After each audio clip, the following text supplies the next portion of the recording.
Kaixo, Google Classroom interneteko gela bat da, hau da, irakaskuntzarako ingurugune virtual bat. Modurik errezena, leku berean, gelako kudeaketa guztiak izateko. Nola erabili Google Classroom? Lehenengo pausoa, sartu Google Classroomen. Eta gela bat sortzeko, klikatu hemen. Bi aukera daude. Ikasle bezala sartzeko egina dagoen gela batean, edo irakasle bezala gela bat sortu. Sakatu hemen. Izendatu zure gela.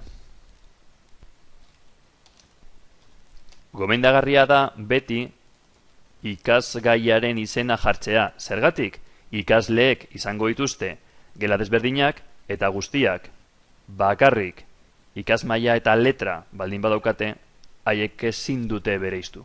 Atal hauek, nahi baduzu, utzi-utzik, eta gero beteko dugu.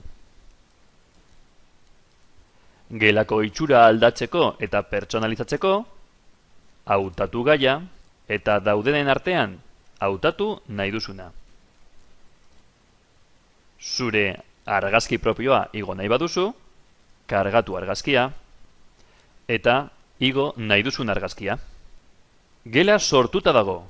Orain, jakina, ikasleak falta dira.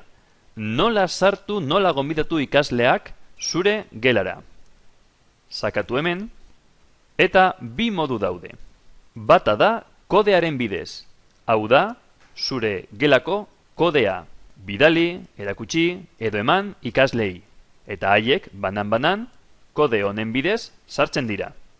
Gogoratu hasieran, ikasleek plus honetan sakatzen badute, sartu ikasgelan. Kode hori sartzen dute eta sartuko dira. Hori da modu bat. Beste modu bat, ikasleak gonbidatzeko. Sakatu hemen, eta banan-banan idatzi helbide elektroniko guztiak. Gonbidatu, eta ikasle hauek jasoko dute mezu bat. Mezu hau. Eta mezu honetan, esaten da irakasleak gonbidatu duela.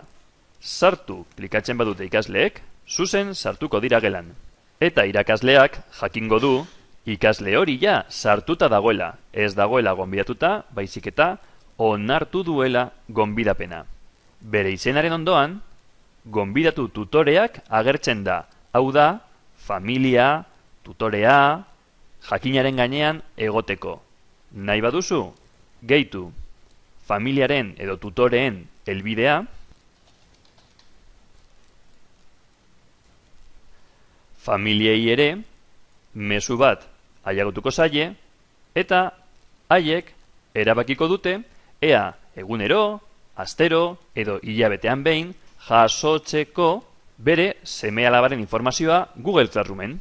Gela sortu duzu eta ikasleei gonbidapena bidali diezu. Hurrengo pausoa da tareak eta iruzkinak sortzea, baina hori beste bideo tutorial batean. Eskerrik asko!